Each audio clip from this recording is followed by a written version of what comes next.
Alright, hello guys, welcome back to another video. So I wanted to come on here to talk about actually the recent outage of AWS. If you guys don't know what AWS is, you never heard it before, it is Amazon Web Services. And if you don't know anything about Amazon Web Services, it's essentially Amazon's business where they provide server and web hosting. And essentially, if you have a business, you want to host your own website or host your own, like, for example, social media app, you can sign up to AWS and pay them for that service. Now, I'm not going to sit here and act like I know everything about this, or I have like certifications or something, or I'm like educated on it so I can give the best take on it. No, I'm not going to do that. But I feel like everybody should have like the most basic understanding of what this is and why it going down is such a huge problem, let alone that having so many services that people constantly have to rely on every day use one hosting platform like AWS, and then when it goes down, every single business and service that uses AWS is going down with it. Like, I think that's what people need to understand here. It's sort of like that don't have all your eggs in one basket like mindset, right? And in this case, well, all the eggs are in one basket, and when something happens to AWS, everything else comes crashing down with it. A similar situation happened a few years ago with Google and Google Cloud. And you know, after something like that happening, you would think, well, maybe we should try to like diversify and like find other web hosting services. But I mean, I guess to their defense, Amazon is pretty huge and has a lot of servers. They also have really good performance and reliability. They're not always going down, right? They're not always getting hacked or having something going on with the servers, right? There are many other reasons too why these entities, these businesses prefer using AWS over like other hosting services like say Google Cloud. But even with Google Cloud, I would say they have a similar issue. It's like when Google Cloud goes down, like you're losing everything, and everybody who relies on them for hosting, like you're losing everybody. So yeah, I sort of just wanted to highlight that. I feel like way too many people, too many entities, too many businesses out there, including social media sites, use Amazon Web Services and rely on it. And it's like, if somebody wanted to infiltrate Amazon and their, you know, their web services and like their servers and cause it to come crashing down, right? Then everything else comes with it. I just wanted to make that point clear because it's pretty concerning what we're seeing today. If you scroll down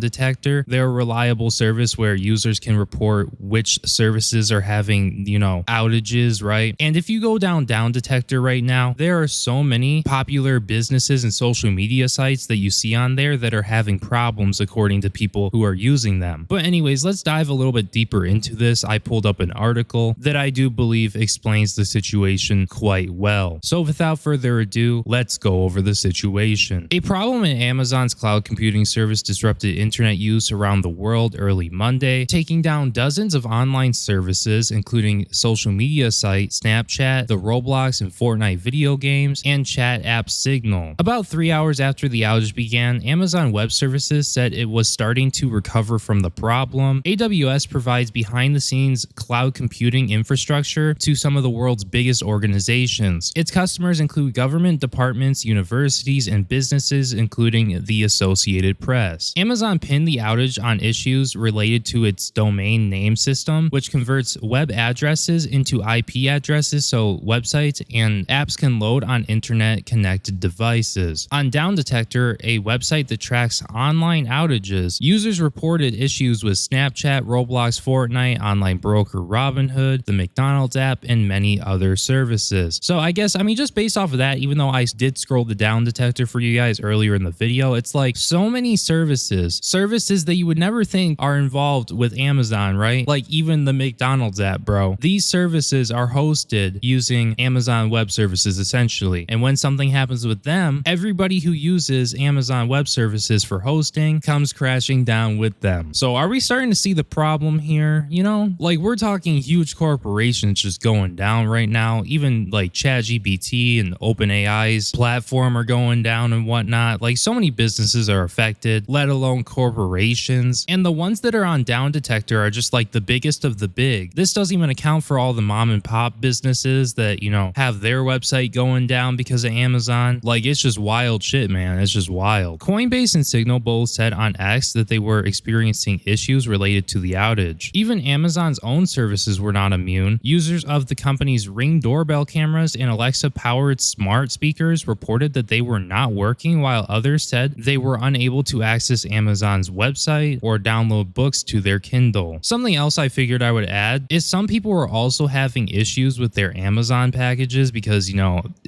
Amazon has to rely on, their technology to be able to deliver people's packages. So that's another thing. Like I'm telling you, man, everything is just going down. Everything in Amazon. Like the main thing that they do, it's not a fun day for them. Not a fun day. This is not the first time issues with Amazon cloud services have caused widespread disruptions. Many popular internet services were affected by a brief outage in 2023. AWS's longest outage in recent history occurred in late 2021, when a wide range of companies, from airlines and auto dealerships to payment apps and video streaming services, were affected for more than 5 hours. Outages also happened in 2020 and 2017. The first signs of trouble emerged at around 3:11 a.m. Eastern Time when AWS reported on its health dashboard that it was investigating increased error rates and latencies for multiple AWS services in the US East 1 region. Later, the company reported that there were significant error rates and that engineers were actively working on the problem. At around 6 a.m. Eastern Time, the company reported seeing recovery across most of the affected services and said it was working on a full resolution. Now, according to Down Detector, it seems like it's gone worse, but hey, they're saying what they're saying, right? Full resolution. Yeah, we'll see about that. 64 internal AWS services were affected, the company said. Amazon referred requests for comment to its AWS dashboard. Cybersecurity expert Mike Chappell said a slow and bumpy recovery process is entirely normal. Well, yeah, nobody's expecting it to go like 100% and be fixed like all at once. As engineers roll out fixes across the cloud computing infrastructure, the process could trigger smaller disruptions, he said. Like I'm telling you guys, remember what I said about like the all the eggs in one basket thing, right? This ain't good, man. It ain't good. Because much of the world now relies on 3 or 4 companies to provide underlying infrastructure of the internet. When there's an issue like this, it can be really impactful across many online services, said Patrick Burgess, a cybersecurity expert at UK-based BCS, the Chartered Institute for IT. It's good to know, guys, that we are in good hands. We got experts on this, bro.